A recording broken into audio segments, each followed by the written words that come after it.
رب اشرح لي صدري ويسر لي أمري واحلل عقدة من لساني يفقهوا قولي واجعل لي وزيرا من أهلي. A beautiful teaching from the Quran in chapter 4 verse 32 on building a healthy community and keeping our emotions positive towards others. So this verse translates, A'udhu billahi minash shaitanir rajim, and do not wish for that by which Allah has made some of you exceed others. For men is a share of what they have earned, and for women is a share of what they have earned.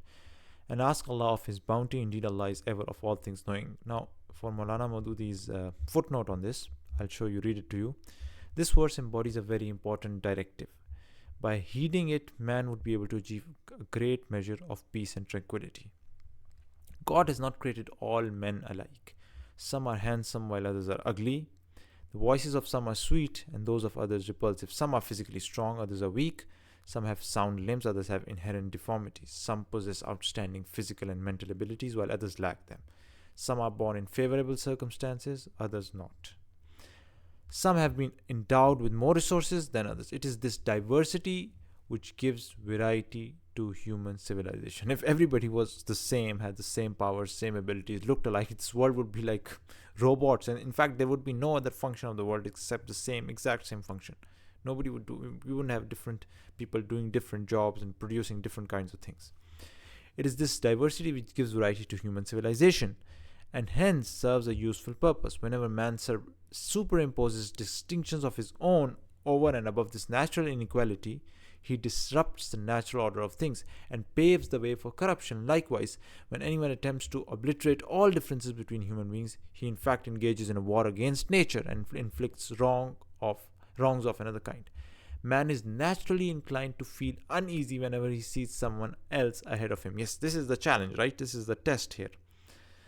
Some people will be, like we've read before, everyone has his own specialization, but you have to control this feeling. You have to focus on what you've been given rather than what the other person has been given. So man is naturally inclined, and we have to control this feeling of inclination to feel uneasy whenever he sees someone else ahead of him. This is the root of jealousy and envy, of cutthroat competition and animosity. These are the negative feelings we have to stay away from. Of mutual strife and conflict. These feelings often obsess a person to such a degree that whenever fair means do not prove effective, he resorts to unfair means to achieve his ambitions. In the present verse, God directs us not to allow this kind of mentality to take hold of us, right? The import of the directive is that one should not yearn for the good that God has bestowed on others. One should rather pray to God to bestow upon one the good which is in one's best interests, according to God's wisdom and knowledge, right? And then he talks about the men and the women. So the thing is, this verse, of course, clearly talks about it talks about not wishing for what. One of the things you have to notice is it says وَلَا تَتَمَنَّوْا مَا فَضَّلَ اللَّهُ بِهِ بَعْضَكُمْ عَلَى بَعْضٍ. Do not wish for that by which Allah has made some of you exceed others. It doesn't say. It says not to wish for something that is given to others, right? But not you can wish something like it, right? Somebody has a car, somebody has a house.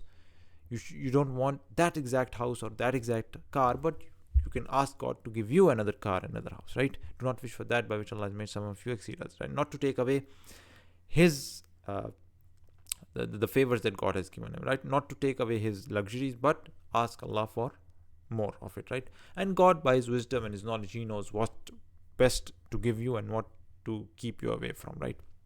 The second thing is that the verse mentions the fact that men is a share of what they earned, for women is a share of what they earned, because clearly, I think this is one of the things that has recently also, there's a clear distinct difference between men and women, right? A man should not become a woman, right? There's certain duties or responsibilities and specialities that only women, that are reserved for women, and certain powers, qualities, and certain characteristics that are reserved only for men, right? They shouldn't look at each other and say, if men can do this, I can do this. Or if men shouldn't say that if women can do this, I should be able to.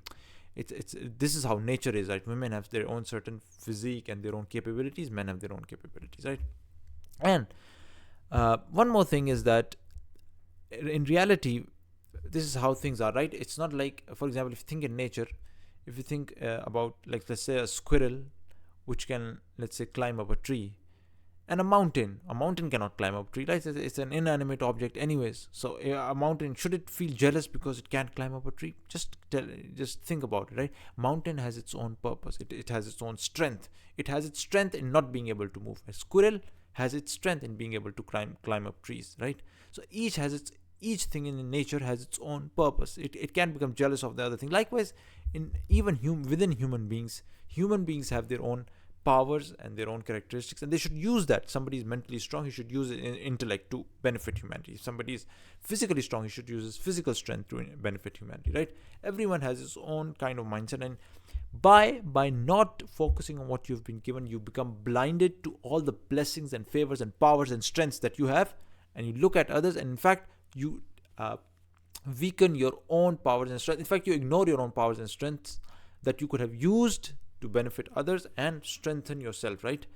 For the benefit of humanity. Rather, by looking and focusing on what others have been given, you become blind to whatever you have. Yeah, so that's a disadvantage. And so this is a beautiful teaching in the Quran, a beautiful these beautiful words which tell us to not focus on what others have been given and to become jealous of that, rather to focus on your own strengths, right? So inshallah, on my other channel, my philosophy channel, I'll put up a complete philosophy, inshallah, talking about the verses in the Quran that talk about this difference in humanity, why some people have been favored in certain things over the others, and how humanity actually runs like this.